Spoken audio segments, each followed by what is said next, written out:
Okay, today we're making airy, delicate cream puffs with crisp golden pastry shells and a light creamy filling. They may seem intimidating, but I'm going to be sharing all my tips and tricks so that you can make bakery level cream puffs right at home. So to start off, you want to preheat your oven to 190°C or 375°F conventional and line 2 large baking trays with parchment paper and then just set those aside for now.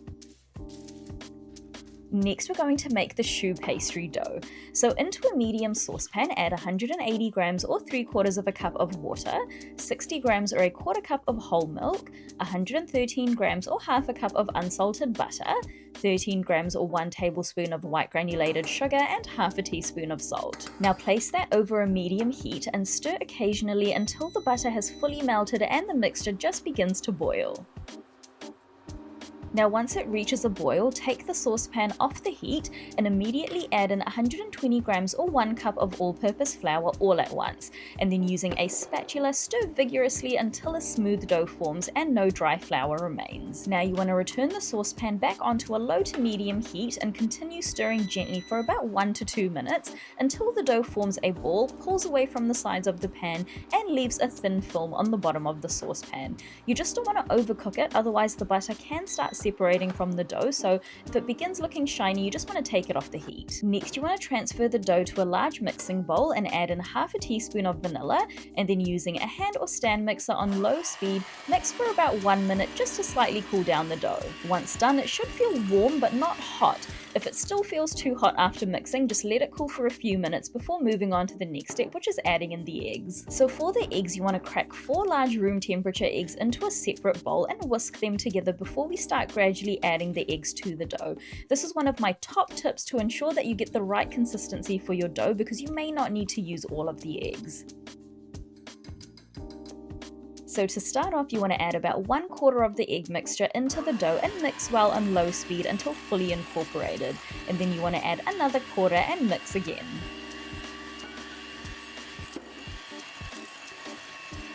Now you want to continue adding the remaining eggs a little at a time, mixing well and checking the consistency as you go.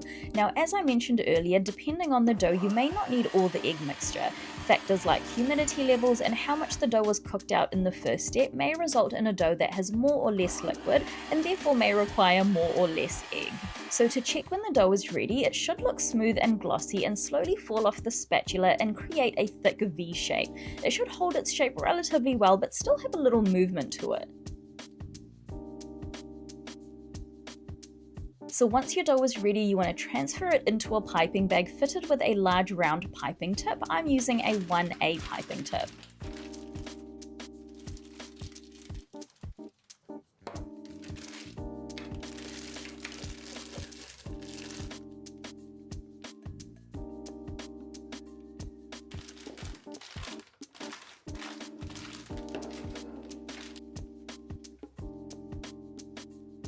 Now next you want to pipe roughly 2-inch wide rounds onto your prepared baking trays, making them slightly taller rather than wider so that they rise nicely upwards in the oven.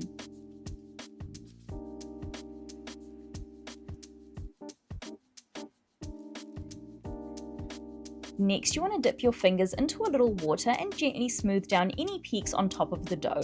This just helps to achieve a nice rounded shape on the top.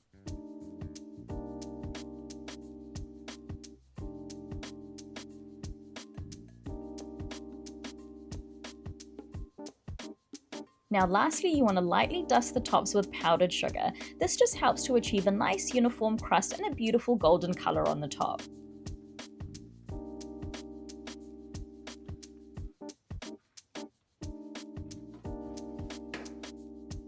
Now once that's done, you want to bake 1 tray at a time on the lower third rack of your oven for about 30 to 35 minutes.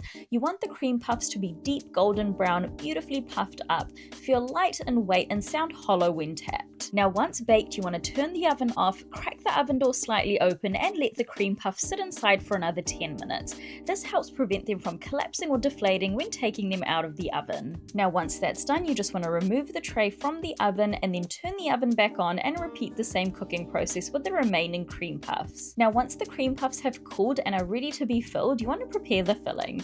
So today we're making a stabilized whipped cream filling, and to do so, into a large bowl add 225 grams or 1 cup of cold mascarpone, 55 grams or half a cup of powdered sugar, and 1 teaspoon of vanilla.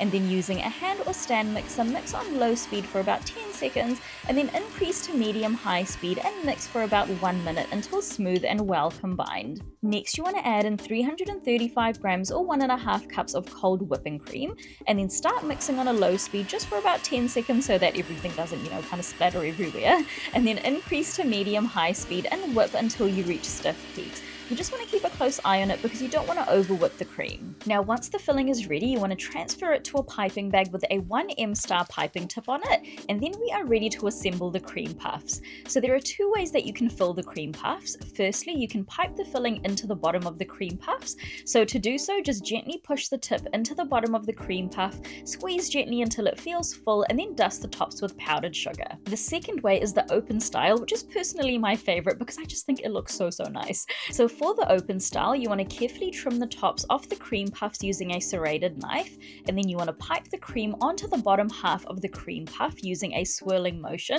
making the cream slightly taller than the pastry shell itself.